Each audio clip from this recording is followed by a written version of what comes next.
So chapter number first chemical reaction and equation का आज हम लोग क्विक रिवीजन देखने वाले हैं। तो आइए बिना देर किए इस चैप्टर को शुरू करते हैं। तो इसमें पहले हम लोग देख लेते हैं इसमें कौन कौन से टॉपिक्स को हम कवर करने वाले हैं, तो उसको हम लोग इस चैप्टर में कवर करेंगे। आइए देखते हैं कि केमिकल रिएक्शन क्यों होता है। अगर केमिकल रिएक्शन हो रहा है तो इसके लिए क्या क्या प्रॉपर्टीज़ होती हैं, तो क्या क्या चेंजेस हो रहे हैं, तो हम बोल सकते हैं हाँ इट्स अ केमिकल रिएक्शन। तो देखिए सबसे पहले क्या होना चाहिए, वहाँ पे चेंज इन स्टेट होता है। अगर स्टेट में कोई चेंज हो रहा है so we can say it's a chemical change. अगर कलर में कोई चेंज हो रहा है, इवोल्यूशन, उसमें से गैस निकल रहा है अगर, तो भी केमिकल चेंज कहला सकता है। चेंज इन टेम्परेचर, अगर हम चेंज कर रहे हैं और टेम्परेचर भी चेंज हो रहा है, so then we also can say कि इट्स अ केमिकल चेंज। उसके साथ साथ और भी हम बोल सकते हैं कि अगर फॉर्मेशन हो रहा है किसी चीज़ का या प्रेसिपिटेशन हो रहा है किसी भी सब्सटेंस का, कोई चीज़ उसमें से निकल रहा है या इवॉल्व हो रहा है, so in this process we can say that it's a chemical reaction. So आइए देखते हैं केमिकल रिएक्शन का definition. So a chemical equation, one thing देखिए, a chemical equation is the symbolic representation of chemical reaction in the form of chemical formulae, signs, symbols and direction in which the reactant initiates are the given on the left hand side and the products are initiated to the right hand side. It's given here that कि chemical equation क्या होता है। तो chemical equation is a symbolic representation, जिसमें हम लोग क्या करते हैं, एलिमेंट्स को सिंबल्स के रूप में क्या करते हैं, रिप्रेजेंट करते हैं। एज जैसे कि हमें सोडियम को अगर लिखना है, सोडियम के लिए हम क्या सिंबलिक करते हैं, Na करते हैं। ऐसे ही क्लोरीन को अगर हमें लिखना है तो क्लोरीन के लिए Cl यूज़ करते हैं। तो ऐसे ही क्या होता है, केमिकल इक्वेशन में सभी एलिमेंट्स को सिंबलिकली रिप्रेजेंट किया जाता है, उनके सिंबल्स रखे जाते हैं, साइंस रखे जाते हैं। और इसमें क्या होता है, जो रिएक्टेंट रहेंगे वो लेफ्ट हैंड साइड में रहेंगे, लेफ्ट हैंड साइड में रिएक्टेंट्स होते हैं और राइट हैंड साइड में हमारे प्रोडक्ट्स होते हैं। ठीक है, तो ये होता है केमिकल इक्वेशन। आइए बैलेंस केमिकल इक्वेशन कैसे होता है, तो दिस इज गिवन हियर, देख रहे हैं यहाँ पे। तो देखिए लेफ्ट हैंड साइड में रिएक्टेंट्स है और राइट हैंड साइड में प्रोडक्ट्स हैं। तो देखिए टोटल नंबर ऑफ एटम्स, ये हमेशा क्यों इक्वल होना चाहिए, बैलेंस केमिकल इक्वेशन ये हमें क्यों हमेशा बनाना है, तो ये इस वजह से बनाना है, total number of atoms on the LHS वो इक्वल होने चाहिए RHS में, तभी हम उस इक्वेशन को बोलेंगे कि ये बैलेंस केमिकल इक्वेशन है। तो हमारे पास जो रिएक्टेंट्स है, रिएक्टेंट्स का जो एटम्स का नंबर है वो इक्वल होना चाहिए जो राइट हैंड साइड में हमारा प्रोडक्ट है उसके इक्वल। तो देखिए हाउ टू बैलेंस इक्वेशन को हम कैसे बैलेंस करेंगे, तो सबसे पहले हमें क्या करना है, how to balance an equation. तो सबसे पहले हमें रिएक्टेंट्स और प्रोडक्ट्स जो भी हमारे पास दिया हुआ है उसको हम एक साथ पहले लिख लेंगे, जो भी मात्रा में दिया हुआ है वो पहले हम रिएक्टेंट्स को राइट करेंगे। नेक्स्ट बोला है balance the maximum number of particular atom on both side. Then क्या करना है, बैलेंस अदर एटम्स। उसके बाद से complete balance equation should look like. तो देखिए अगर हम सबसे पहले क्या करेंगे, इक्वेशन लिखेंगे। अब ये इक्वेशन कुछ ऐसा है, उसमें क्या करना है, अब हमें चेक करना है प्रत्येक रिएक्टेंट्स जो ये CO है और उसके बाद से H जो है, ये कितने एटम्स इसके यूज किए जा रहे हैं, तो उसके नंबर्स को लिखेंगे। जैसे कि हमने यहाँ पे राइट किया हुआ है, तो देखिए यहाँ पे CO जो है, उसके बाद से H जो है 2H2 लिखा है, H2 है वो कितनी मात्रा में है, तो इसके 2 एटम्स दिखाए जा रहे हैं। फिर उसके बाद से क्या बोला है, फिर उसके बाद से एटम जो है इधर CS3 जो है ये कितने एटम्स हैं, तो यहाँ पे 340 एटम लिखा हुआ है। तो ये हमने यहाँ पे क्या किया, इस एटम को यहाँ पे बैलेंस करने का तरीका देखा। ठीक है, तो इस हमारा जो ये जो रिएक्शन बना, इक्वेशन बना, so the equation should be look like this. ऐसा कुछ हमें इक्वेशन दिखाई देगा जिसमें क्या है, बैलेंस्ड है, सभी एलिमेंट्स जो है वो बैलेंस नंबर में है। ठीक है, अब हमें क्या करना है, इक्वेशन को बैलेंस करना देख लिया, इक्वेशन बनाना देख लिया। अब हम क्या करेंगे, इनके रिएक्शंस कितने तरीके के होते हैं, जब ये रिएक्शन जो बन रहे हैं केमिकल के रिएक्शन होंगे तो वो कितने तरीके के होंगे, तो अब हम देखने जा रहे हैं केमिकल्स के कितने टाइप्स ऑफ रिएक्शंस कितने टाइप्स के होते हैं। तो सबसे पहला जो है वो है कॉम्बिनेशन रिएक्शन पढ़ना है। तो कॉम्बिनेशन रिएक्शन क्या होता है, इसमें क्या होगा, 2 या 2 से ज़्यादा रिएक्टेंट्स कंबाइन होंगे और किसी एक सिंगल प्रोडक्ट को बनाएंगे। एज इसके एग्जांपल, जैसे कि कोई एक सबस्टेंस है, एलिमेंट है A और उसके साथ में रिएक्ट कर रहा है कोई दूसरा एलिमेंट वो B, तो ये दोनों मिलके किसी एक चीज़ को C को फॉर्म करेंगे। ये जो इक्वेशन कहलाता है this will called the combination reaction. तो देखिए यहाँ पे हम एग्जाम्पल देखते हैं। तो जैसे कि CaO, हमने क्या किया, CaO को प्लस H2 के साथ जब हम ऐड कर रहे हैं तो हमें मिल रहा है Ca होल ट्वाइस OH, जो कि क्या बन रहा है, कैल्शियम ऑक्साइड, और वाटर को हमने ऐड किया तो कैल्शियम हाइड्रोक्साइड मिला। सो ये जो होता है, ये यहाँ पे जो हमारा कॉम्बिनेशन बन रहा है, यहाँ पे देखिए Ca को हम अगर A माने और H2 को B माने, H2O को, तो ये फॉर्म करा किसी तीसरे सबस्टेंस को जिसको हम क्या मान सकते हैं, C मान सकते हैं। सो दैट इज ये इस तरीके का जो भी कॉम्बिनेशन होता है उसे हम बोलते हैं कॉम्बिनेशन रिएक्शन। कंबाइन का मतलब होता है दो चीज़ कंबाइन हो रहे हैं, 2+1 को अगर हम कंबाइन करें तो 3 हो रहा है, so this will called the combination reaction. अब नेक्स्ट जो आता है सेकंड जो टाइप है इसका वो होता है एक्सोथर्मिक रिएक्शन। एक्सोथर्मिक रिएक्शन क्या होता है, तो इसको समझने के लिए हम लोग इसे यहाँ पे देखते हैं कि हीट गेट्स रिलीज। अगर हम कोई भी इक्वेशन बना रहे हैं, रिएक्शन हो रहा है, तो उस रिएक्शन में क्या होना चाहिए, हीट जरूर निकलना चाहिए। तो जैसे कि अगर हम कैल्शियम ऑक्साइड को अगर रिएक्ट करते हैं वाटर के साथ तो हमें मिलता है कैल्शियम हाइड्रोक्साइड, जिसमें क्या होता है जब हम लोग वो घर पे ये होता है जो हम लोग घर पे चूने की पुताई करते हैं ना दीवार पे, तो उस समय जब हम लोग चूने को पानी में मिलाते हैं तो उसमें बबल्स निकलते हैं ना उसमें, और हीट भी निकलता है। So that process is called the exothermic reaction. उसमें हीट रिएक्ट निकलता है, हीट उस कॉम्बिनेशन में उस रिएक्शन में बाहर निकलता है। सो वो जो रिएक्शन है that will called exothermic reaction. फिर नेक्स्ट पे आते हैं तो वो आता है एंडोथर्मिक रिएक्शन। थर्ड टाइप जो है इसका वो कहलाता है एंडोथर्मिक रिएक्शन। और एंडोथर्मिक रिएक्शन क्या होता है, तो इसको देखिए कि जब क्या होगा, heat is absorb in the reaction, ठीक है, इसमें हीट एब्जॉर्ब किया जाएगा।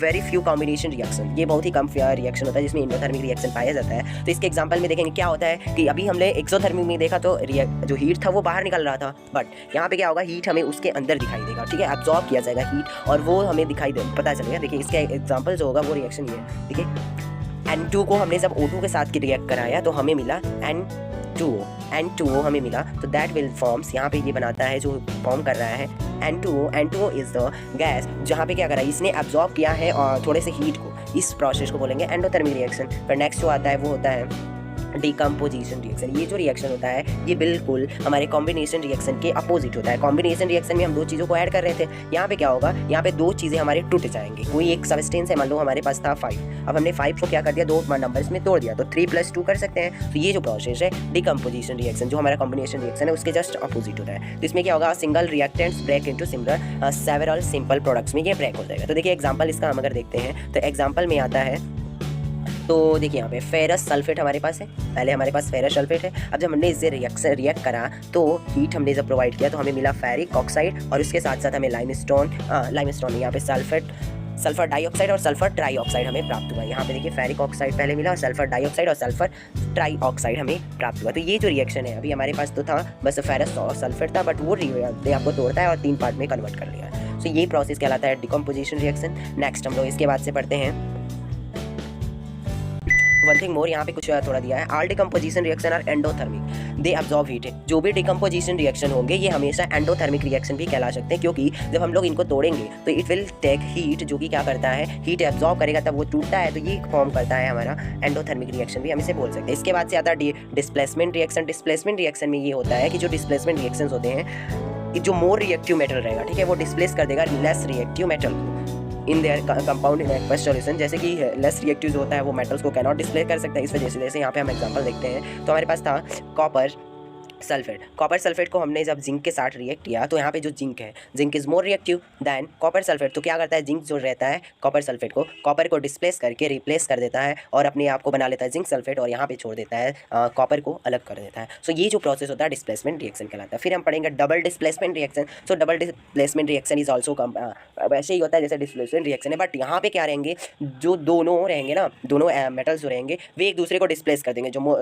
लेस रिएक्टिव रहेगा वो लेस को, मोस्ट रिएक्टिव जो रहेगा वो क्या करेगा, लेस वाले को अपने आप से रिप्लेस कर देगा और उसकी जगह पे चेंज कर देगा। जैसे कि हम एग्जांपल में देखते हैं तो दिस इज द, तो देखिए फर्स्ट क्या है, हमारे पास था सोडियम सल्फेट और उसके बाद से बैरियम क्लोराइड। तो इन दोनों को जब हमने रिएक्शन कराया तो यहाँ पे क्या हो रहा है, बैरियम सल्फेट बन गया और उसके साथ साथ हमारे पास इधर मिल जाता है सोडियम क्लोराइड। तो हमारे पास तो पहले सोडियम सल्फेट था बट ये चेंज हो गया, देखिए यहाँ पे बेरियम सल्फेट बन चुका है और जो बैरियम क्लोराइड था वो सोडियम क्लोराइड बन गया। सो ये जो दो डिस्प्लेसमेंट किए जा रहे हैं, this is the known as double displacement reaction. समझ में आया? चलिए नेक्स्ट हम लोग देखते हैं कुछ क्या होता है प्रेसिपिटेशन, हमने बीच में पढ़ा रिएक्शन के बीच में। फिर न्यूट्रलाइजेशन नहीं पढ़ा, तो अभी हम लोग देख लेते हैं न्यूट्रलाइजेशन, गैस फॉर्मिंग रिएक्शन क्या होता है और प्रेसिपिटेशन रिएक्शन क्या होते हैं। तो आइए देखते हैं।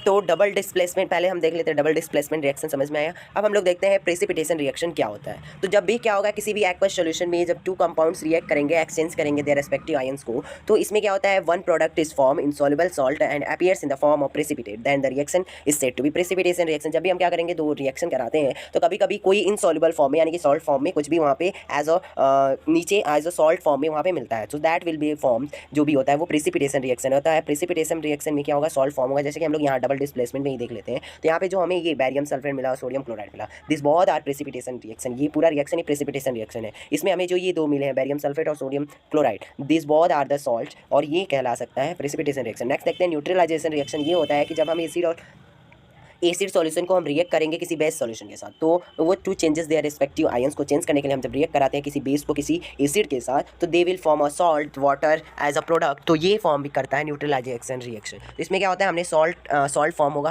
हम क्या कर रहे हैं, एसिड सॉल्ट को हम लोग एसिड सॉल्यूशन को रिएक्ट करा रहे हैं बेस सॉल्यूशन के साथ, तो यहाँ पे हमें फॉर्म ही होगा न्यूट्रलाइजेशन रिएक्शन होगा, और इसमें न्यूट्रलाइज होकर हमें सॉल्ट फॉर्म हो जाएगा। फिर गैस फॉर्मिंग रिएक्शन क्या होते हैं, तो जब when two compounds reacts with each other and displace their ions in such a manner that one is product form other either decomposes into gaseous compounds और is form in the gaseous state, then the reaction is called gaseous form reaction. तो जब अभी हम reaction कराएंगे तो जो हमें product मिलेगा that will be get into, अगर हमें वो मिलता है गैसियस फॉर्म में तो वो कहला सकता है गैस फॉर्म रिएक्शन। अब नेक्स्ट एंड लास्ट देखते हैं, अभी हमें देखना है ऑक्सीडेशन रिएक्शन। तो ऑक्सीडेशन क्या होगा, व्हेन सबस्टेंस गेन्स ऑक्सीजन और लूजेस हाइड्रोजन। तो अगर कोई भी सबस्टेंस है और वो क्या कर रहा है, ऑक्सीजन उसे मिल रहा है और हाइड्रोजन को वो रिमूव कर रहा है, तो वो रिएक्शन हमेशा कहलाएगा क्या, ऑक्सीडेशन रिएक्शन। तो हम लोग यहाँ पे देख सकते हैं, रिएक्शंस को हम लोग ऑब्जर्व करके ही चेक करते हैं। तो हमारे पास यहाँ पे दिया हुआ है कॉपर के साथ हमने क्या किया, ऑक्सीजन को रिएक्ट किया, तो हमें मिला यहाँ पे कॉपर ऑक्साइड मिला। तो यहाँ पे क्या हो रहा है, देखिए हमें ऑक्सीजन मिल रहा है, हमने क्या किया, कॉपर के पास क्या हुआ, ऑक्सीजन रिएक्ट किया अपने, उसके पास ऑक्सीजन गेन हुआ है, so that will be called the oxidation reaction. एक और हम लोग देखते हैं जहाँ पे क्या हो रहा है, नेक्स्ट एग्जांपल दिया है, कॉपर ऑक्साइड को हमने रिएक्ट कर दिया H2 के साथ, हाइड्रोजन गैस के साथ, तो हमें क्या होता है, कॉपर और H2O दो पार्ट में बन जाएंगे, मतलब कॉपर अलग हो जाएगा और H2 अलग हो गया, H2O अलग हो। तो यहाँ पे भी ऑक्सीडेशन रिएक्शन होगा, लेकिन ऑक्सीडेशन में क्या हो रहा है, H2 जो था वो रिएक्ट करके उसको अलग कर दिया गया, ठीक है। तो यहाँ पे हमें ऑक्सीजन को हमने रिमूव कर दिया, दैट विल बी रिमूव, जब होगा ऑक्सीजन या तो रिमूव हो या फिर क्या हो, गेन हो, that will be form the oxidation reaction. या फिर हाइड्रोजन का रिमूवल और हाइड्रोजन का gain, that will be redox reaction कहलाता है। तो जो हम लोग अभी आगे पढ़ेंगे, अभी नहीं हमारे पास उसका कोई ये हमारे सिलेबस में नहीं है, कि हम क्लास 11 में पढ़ेंगे। नेक्स्ट देखते हैं ऑक्सीडेशन इन एवरीडे लाइफ। तो हमारे पूरे जीवन में ऑक्सीडेशन रिएक्शन क्या क्या कार्य है, तो जैसे कि हम लोग देखते हैं कोरोजन हो जाता है, जब मेटल्स को हम oxidise by the action of air and moisture, that is why metals are coated with, हम लोग ग्रीस कोट करते हैं या फिर पेंटिंग कर देते हैं, तो कोरोजन हो जाता है। जैसे हम लोग कोई भी सबस्टेंस, आयरन का सबस्टेंस हमने यूं ही कहीं पे फेंक दिया था, तो वहाँ पे धूल आ रहा है, वो वाटर बैग कहीं पे मॉइस्चर की वजह से और ऑक्सीजन की वजह से हमारे जो एयर में प्रेजेंट होता है उसकी वजह से इसके ऊपर रस्टिंग हो जाता है। Rusting will be form in the brown colour में इसके ऊपर ऐसे रस्टिंग हो जाता है, that will be called the corrosion वो होता है। तो वहाँ पे क्या होता है, ये सभी क्यों हो पा रहे हैं, तो ये इसी वजह से हो पाते हैं। नेक्स्ट क्या होता है, रेंसिडिटी। तो रेंसिडिटी व्हेन फैट्स और oil are oxidised their smell and taste change, that is called. तो हम लोग घर पे कुरकुरे वगैरह वो रैपर्स वाले थिंग्स को हम लोग यूज़ करते हैं खाने के लिए, तो इसमें क्या होता है, कभी कभी हमारा वो जो पैकेट रहता है पहले, तो जो रैपर्स हम लोग देखते हैं कभी कभी उसमें हवाएं नहीं रहती हैं, उसमें हवा भरा जाता है, बट वो हवा कभी क्या होता है उसमें से निकल गया हुआ रहता है, तो वो हमारा जो चिप्स रहता है या फिर उसमें जो कुरकुरे रहते हैं वो ख़राब हो गए रहते हैं, इसी वजह से ड्यू टू द रेंसिडिटी। तो हम लोग क्या करते हैं, उसमें हवा टाइट करके इसी वजह से पैकेट आता है, ताकि हमारा वो जो सामान ऑयली रहता है वो सब बच के रखा रहे। नेक्स्ट क्या होता है, रिडक्शन। सो रिडक्शन भी हम लोग देख लेते हैं, ऑक्सीडेशन पहले पढ़ा, रिडक्शन इसमें भी बता ही दिया गया, तो पढ़ लेते हैं कि जब हम एक सबस्टेंस को लूज़ करेंगे, ऑक्सीजन या गेन करेगा वो हाइड्रोजन, ऑक्सीजन को लूज़ करेगा और हाइड्रोजन को गेन करेगा, दैट विल कॉल रिडक्शन। इसको हम रिडॉक्स रिडक्शन भी बोल सकते हैं। रिडॉक्स यानी कि री का मतलब होता है रिडक्शन और ऑक्स का मतलब होता है ऑक्सीडेशन। तो आइए देखते हैं हम यहाँ पे क्या होगा, या तो ऑक्सीजन लूज होगा या फिर हाइड्रोजन गेन किया जाएगा। देखिए कॉपर ऑक्साइड को जब हमने H2 के साथ रिएक्ट कराया, तो यहाँ पे हमें क्या होगा, कॉपर अलग हो गया और H2 अलग हो गया, यहाँ पे हो जाता है रिडक्शन। वैसे ही यहाँ पे नीचे वाले एग्जांपल में देखते हैं, तो हमने क्या किया था, बस यहाँ पे सब कुछ H2 के साथ क्या हुआ, ऑक्सीजन हमारा रिएक्ट करके मिला हुआ है, तो दैट विल बी, ये किसके साथ क्या हुआ, तो इसके साथ में होता है ऑक्सीडेशन। और अगर ऐसे ही देखें हम लोग, तो नेक्स्ट जो है कॉपर के साथ था ऑक्सीजन, ठीक है, बट वो क्या हो गया, रिमूव कर गया और यहाँ पे बचा बस कॉपर, सो इसके साथ क्या हुआ, तो इसके साथ हो गया रिडक्शन। तो ये जो प्रोसेस होता है ऑक्सीडेशन और रिडक्शन, ऑक्सीडेशन तब होगा जबकि क्या होगा, उसके पास ऑक्सीजन जाएगा, और रिडक्शन तब होगा जबकि उसके पास से ऑक्सीजन का रिमूवल होगा।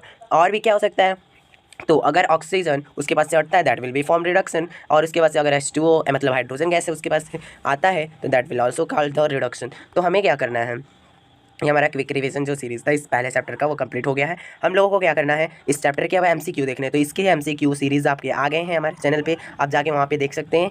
और ऐसी वीडियोज़ को हर एक चैप्टर का क्विक रिवीजन नोट्स पाने के लिए हमारे साथ जुड़े रहें। धन्यवाद।